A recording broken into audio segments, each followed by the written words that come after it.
Festival.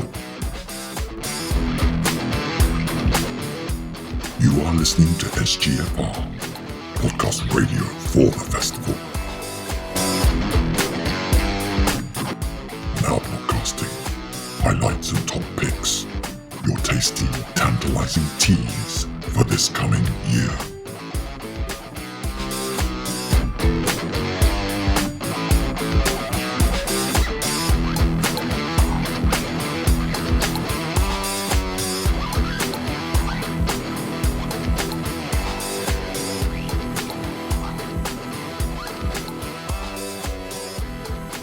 Welcome, Ben.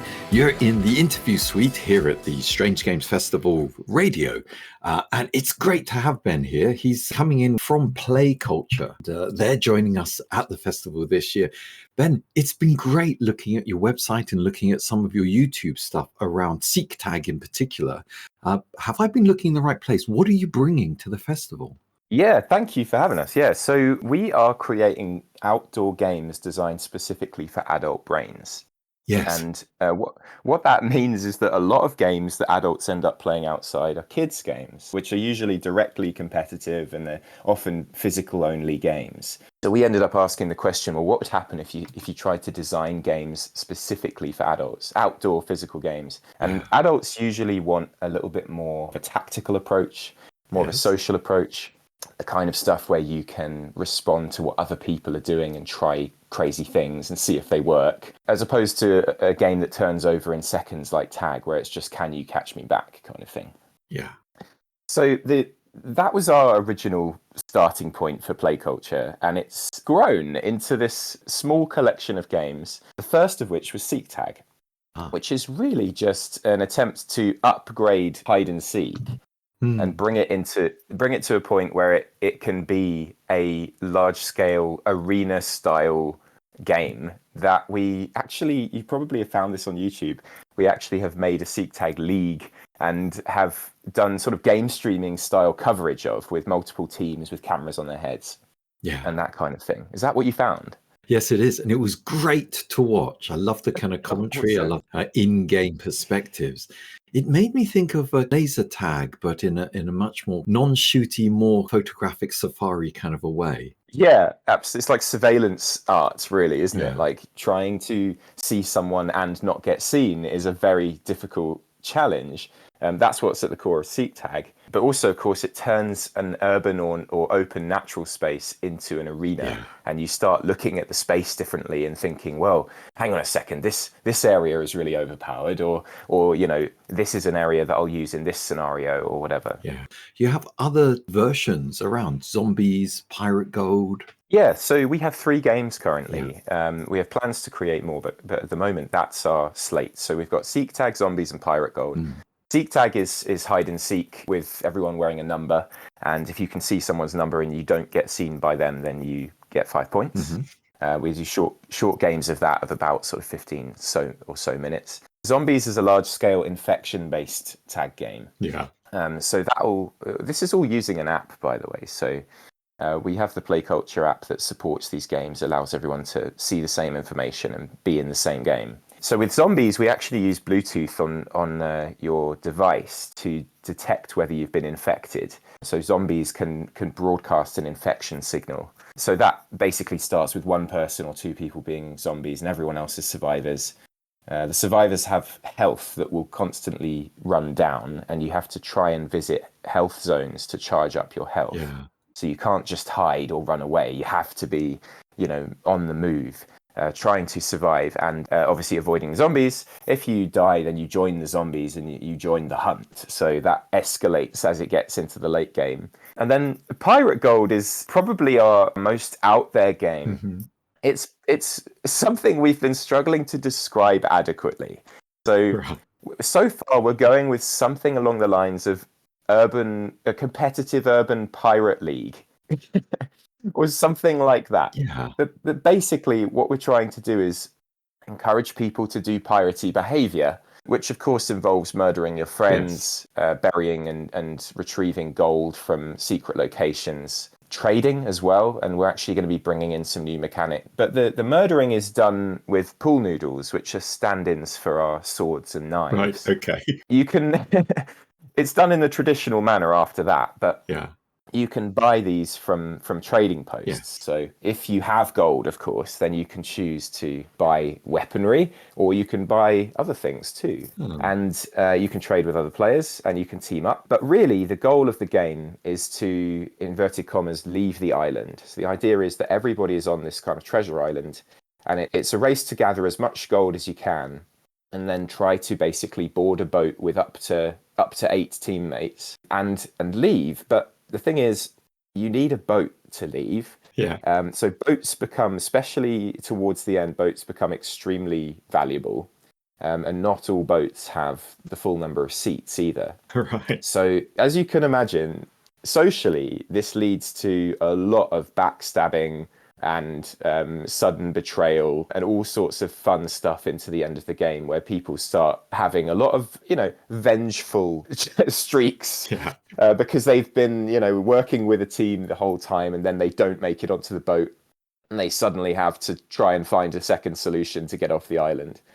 So yeah, that's Pirate Gold. It's an evolving game. We're adding things like trade routes and special roles, so you'll be able to be a gem dealer, for example. So it's somebody for whom the gemstones you find in the game are worth more. They're basically worth more to you than anyone else. Right. Things like that. That sounds amazing. It sounds like a mega game. It's like something like slightly longer than a 15-minute run around. Yeah, so that one we do tend to run more like half an hour. Yeah. But we've got this dream, right, where we'd like to basically get 100 people together at some point and play a kind of 4-hour simulator, essentially, where we just let it run. Because the fun thing about it is it kind of runs a bit like a dynamo. It sort of runs itself. I think it's brilliant that you're coming to the festival. You may well have the perfect audience to do an experiment, to do a longer, slightly more immersive version of that. Do you know what your setup is yet?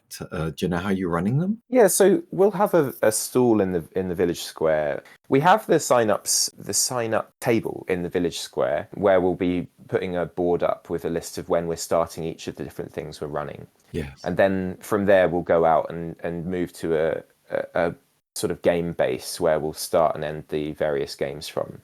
So yeah, that's the setup. It's pretty simple. Other than that, it's really just using your phone. Sounds the really app good. is obviously completely free. Yep. You download that and it guides you through everything, and the game runs completely within that. Yeah. Now, Seek Tag and Zombies sound very much like you can play alone, you can play with a kind of loose team.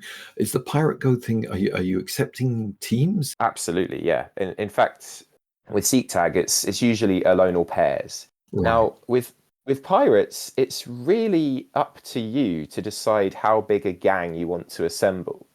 And you can do that right from the start if you like. Of course, those relationships might be tested Yes. depending what happens mid-game. But the thing to remember is that the maximum number of seats on a boat to exit the island is 9. Right. And you can, in some games, you can buy boats, but often it's actually just that you have to come across the boats and then keep them for yourself or trade them. Yeah. So you may not be able to guarantee, do you see what I mean, that you actually have the seats on the boat to get your full team off the island. So, but this is where the fun and the backstabbing comes from, which of course is what we're trying to encourage as much as possible. It sounds inspired. So form a team or form a crew at your own peril. Yeah. And actually, it is almost always good to form a team, because a solo pirate, no matter if they're armed to the teeth, is still going to be vulnerable to a team of 4 or 5 people. True. But then, of course, it doesn't have to be that the team you work with all leave with you. You can form alliances. So, as I mentioned, for trade routes and things, if you're going to make your money by trading, then you may want to hire some friends, some scary friends to protect you. Where they've got the weaponry. As long as you trust them, of course, which is a very big question. When they hold the swords, you really need to ask yourself how much you trust these people you're paying. Yeah. Yes, yes. If they can they be bought by a bigger purse? Yeah, or can they see your merch Yeah. as more valuable than your fees and Yes. decide now is the moment to steal it all?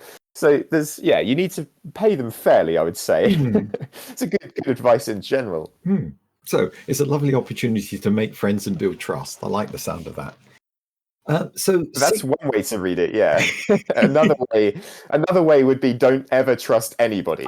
That's another reading. this is excellent, Ben. Tell me a little bit more about Play Culture, because this is more than just the games and what you're bringing along. There's a whole business behind this. Is that right? Yeah, there is. It really isn't. We're not thinking of or treating it like a business, though. Yeah. This is first and foremost that we're trying to create a community of people who like going out and doing this type of thing, and in parallel to that, we're trying to push the development of these games ahead, Mm. because like I was alluding to at the start, games for adults that are outdoors, it just is a genre that is almost completely underexplored.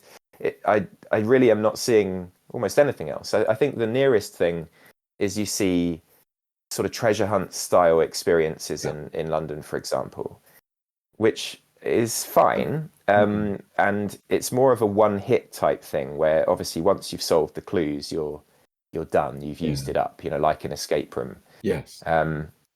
What we're trying to do is see if it's possible to create games that are socially driven so that each game is different. So what do I mean by socially driven? I mean that the game is different depending on who's playing and what they decide to do.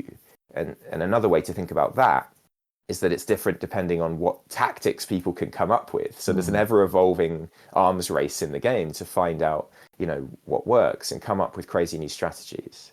So does that mean the app opens up to a discussion group that widens the community? Yeah, so this year we've been basically adding groups and events functionality into the app. Nice. And the idea is to allow people to build their own communities wherever they are and very easily spin up these games and start playing them. Yeah. So the app is and always will be completely free. It's always going to be free of ads because we hate ads. Yeah. And we're also running free events in London every week. Oh. So we've been running Seek Tag events for a few years, as well as Zombies, and more recently Pirate Gold as well. Where will they find out about them? If you go to playculture.com, that's going to be where all of our information is. And our events very, very shortly will be by the time anyone hears this, will be released on there. Excellent. And we run all through spring and summer and into autumn. We run free events every week in central London. Great. And we also have a meetup. If you use the app called Meetup, you can look for Play Culture London on there and you'll find us on there as well. That's great, Ben. It has been a pleasure chatting with you. Thank you so much. It's been a delight.